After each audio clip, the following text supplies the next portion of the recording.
peeps, if you don't know me, my name is Jocelyn Starr. I am a vegan and I am excited to tell you about this topic, 5 steps to make going vegan easier. I have also written a blog post about this, so I'll be sure to link that in the description below. So have you ever felt as if you've been trying to start something new, but then a huge roadblock just gets in the middle of the way and you feel like you can't start, you can't even finish, you can't even pass that roadblock? Yeah, we've all been there, okay? We've all been there. I've been there quite a few times. So I tried to go vegetarian before my mind was even capable of going vegetarian. And what this did, it caused a huge flop into my progress of becoming vegetarian, eventually vegan. Of course, you can go the cold faux turkey route, or you can always gradually go into this. So we're going to be talking about a few topics concerning these steps of going vegan. So it wasn't until I discovered these steps to be able to go vegan easier for there to be a smooth transition. So let's go ahead and talk about them now. First topic I will be covering is how I transitioned into becoming vegan. I didn't start thinking about going vegan until my sophomore year of college. I didn't go vegan then. But I never really thought about being vegan because I ate so much meat. I thought that vegans were always depriving themselves of eating meat. And so I said, well, why would you want to create turkey? Why would you want to create ham? Why would you want to create chicken if you can just eat the real thing? I thought they were truly missing the meaning behind this very tasty food. I've never had a vegetarian meal except when we would go on fast with our church, when we would eat vegetarian chili or things like that. But I was exposed to a different lifestyle of food. That's when I first discovered Trinidadian food. Can we talk about that? It was my first roti. I've never had roti before, but it was boneless chicken roti, and it was bust up shut with all these types of veggies and spices and all types of things, and I've never had this in my life. So when I ate it, I was like, what? I legit fell in love. Now, whoa. Now wait, you may be thinking, Jocelyn, isn't this about transitioning to become vegan? Yes, I'm getting to my point. Hold on, you stay right there.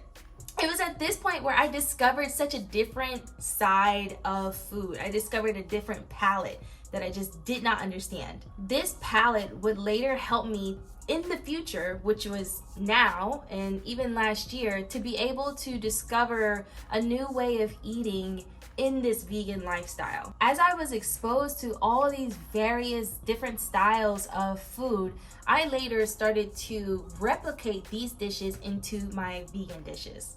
But then later down the line, I got a food and allergy test and I found out that I was allergic to so many things. I could honestly just list it all off here.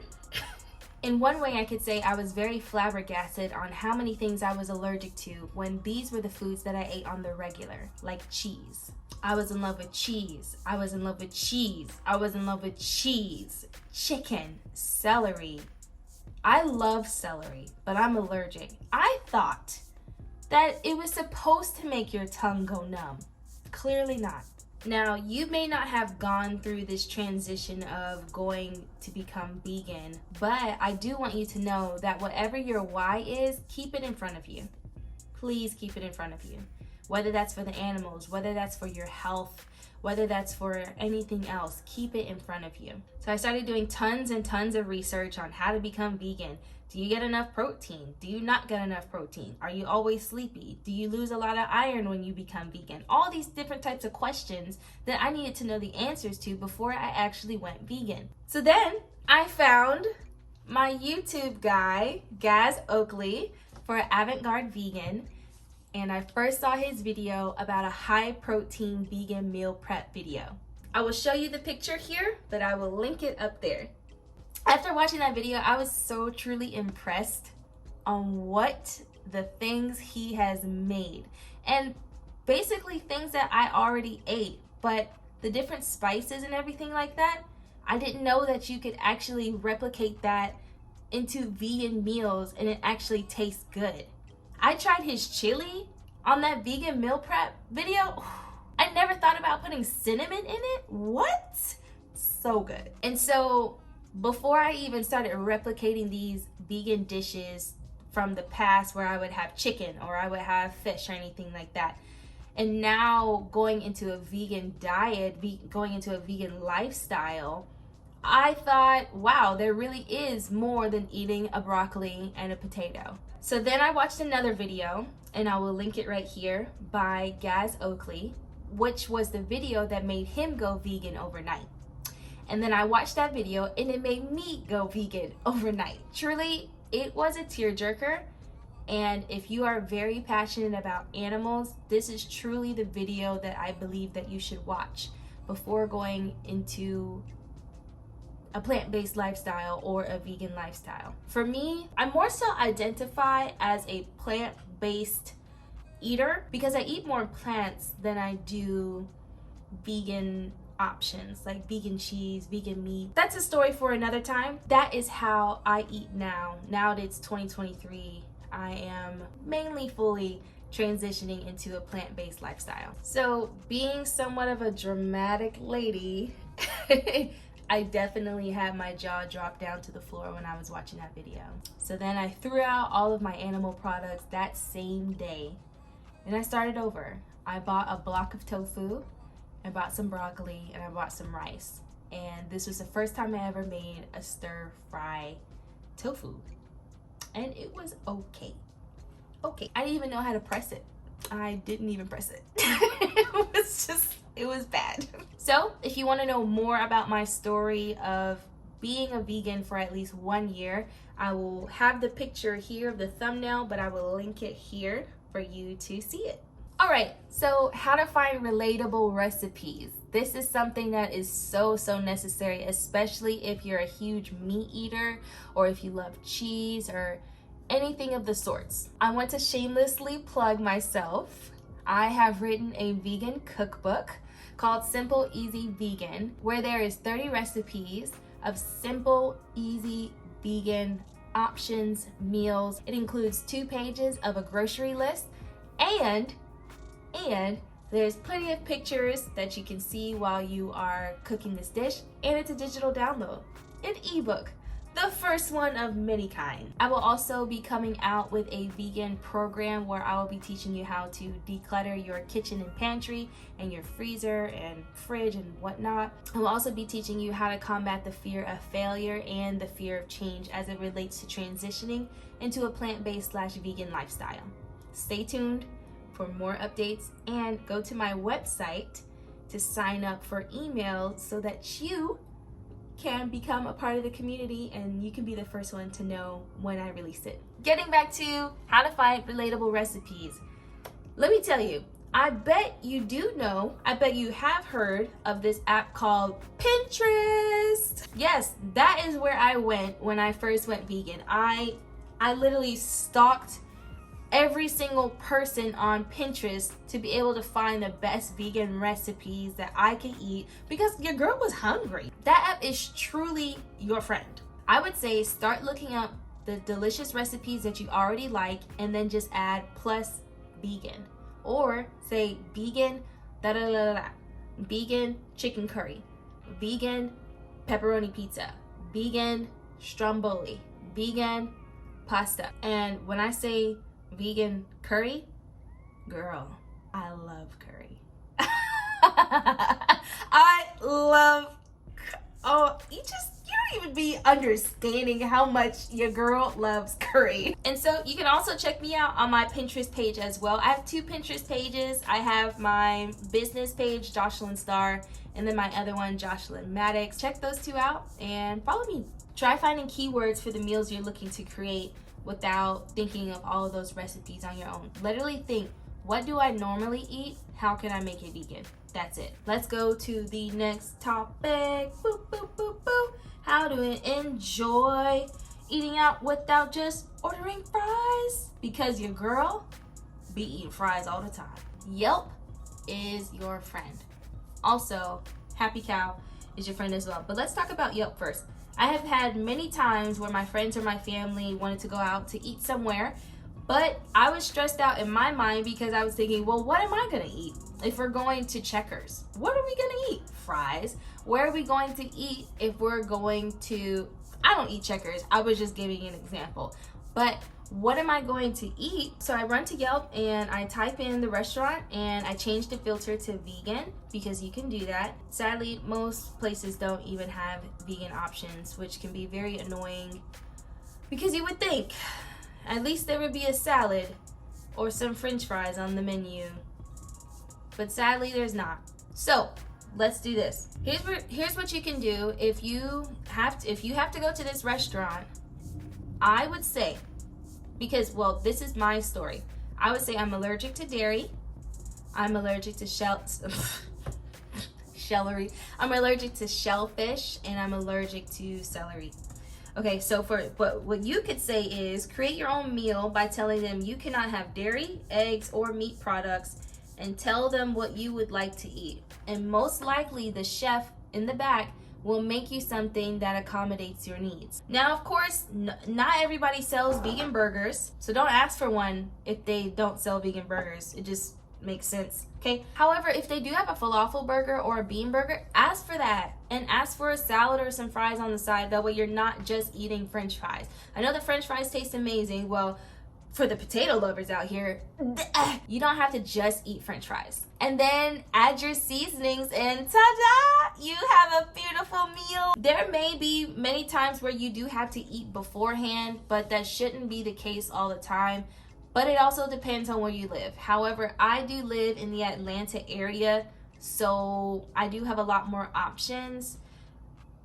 Now, if you're living somewhere in the middle of Kentucky, you might not have that many options, so you might want to eat beforehand most of the time.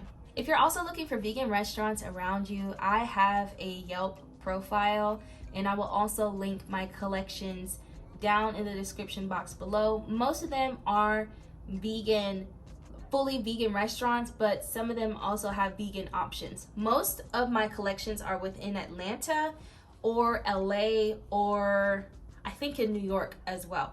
I'm going to link that down below. And also, if you download Happy Cow, they specifically cater to vegan restaurant. Download Happy Cow, that will automatically direct you to all the vegan options around you. Can you tell I can dance really good? Okay, let's learn how to make simple, easy meals at home that's also really fun. You don't need to be a chef to be able to create delicious meals. I'm not a chef, and I create delicious meals all the time. Unless I have people that can attest to this, that I will actually heat up a bag of green beans and just eat it out the bag. But that's just me, because I actually love green beans. I could just eat them. I could just eat them just like that. So find YouTube videos. Check out my YouTube channel. Check out Avant-Garde Vegan. Check out Rachel Ama. Check out Rainbow Plant Life. There are so many vegan options out here. There's so many vegan YouTubers out here that literally they range from super easy to very extreme recipes that you can literally soak up all this information, glean from it, and be able to make it into your own. Now, if you don't like chocolate, I wouldn't suggest looking up chocolate recipes. Just doesn't make sense. So for me, I love curry and I love potatoes. For you, it might be something as chicken tenders and fries from Chick-fil-A. Recreating your favorite non-vegan meals into vegan meals will really help you transition a lot easier than just eating green beans and rice. Because I have been vegan for quite some time, it'll be 4 years on May 7th, 2023. I can go somewhere. I can go into my kitchen, heat up a bag of green beans, heat up some rice, maybe season the rice, and just eat it. And I'm satisfied. But that's just me. Some people really crave that meaty texture all the time, so you're just gonna have to get more creative. And so when you take those chicken tenders, you take those French fries, obviously, most French fries are vegan, but when you take those chicken tenders and the French fries, and you put it in your mind, and then you go to the grocery store, think of options on how you can make this vegan. You can go the tofu route, you can go the tempeh route, Or you can go an actual vegan chicken. You can do a Beyond Meat. You can do an Impossible. They sell chicken nuggets. You can do Gardein. You can do these different types of brands for these chicken tenders, and you can also have these French fries. So now you're helping save an animal, and you're also not eating meat because you're saving an animal. And then use the oven or the air fryer and you're all set. Try not to make this really hard on yourself, because once you do, it doesn't really turn out too well. Okay, don't you worry. We have a couple of more things that we need to go over. Let's figure out, how are we going to prep batch food? That's not what I was trying to say. How are we going to batch prep food? Most of us, if not all of us, have heard of meal prepping. I think meal prepping is a good thing, but also can be a bad thing. However, I think batch prepping food is way better than meal prepping. You don't want to eat chicken, well, for me, I would eat curry 5 times a week. No big deal.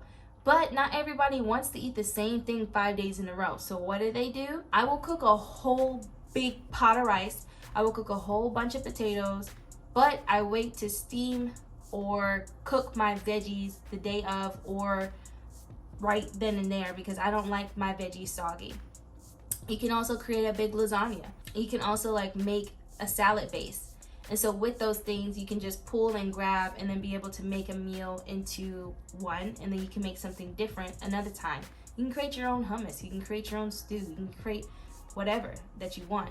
But then you can also put those things together and then have different meals every single time you eat. So the foods you love the most, try batching them up so you're not wondering what you're going to eat for the day. And then last but not least, how to find support during the transition. When it comes to support, please have people around you that are really going to support your lifestyle. Of course, there may be some people that just do not care and they will still try to get you to eat meat or cheese or any other type of animal product. That's not cool.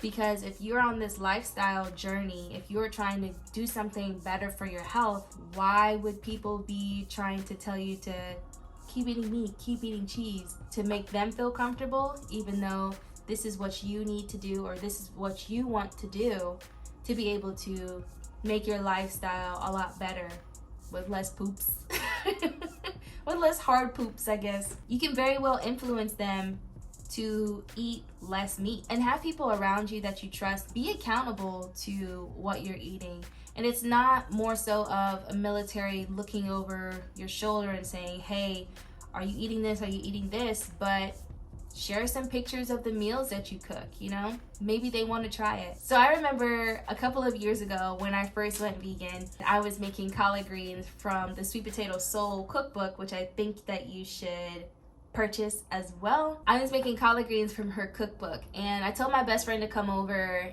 and he loves collard greens. So I was like, I think you should try these. And he tried them and he was like, oh, whoa. Because usually in the South, you'll have collard greens with turkey neck or whatever neck of the animal that you are eating from. And so with this way, it provided a smoky yet savory flavor, but it still didn't take away from the collard greens that you normally eat. And he really liked them, and he is definitely still a meatitarian. Like, he definitely eats meat a lot. That's his lifestyle. So to this day, it's almost been 4 years and I still don't have any vegan friends. But that's okay, because even during this transition, I've helped other people become vegan and to become vegetarian and just eat less meat and cheese more often. But I'm not gonna fret, because I will find my vegan community. So if you are confused, just rewatch this video or just read the blog post that I have linked down below.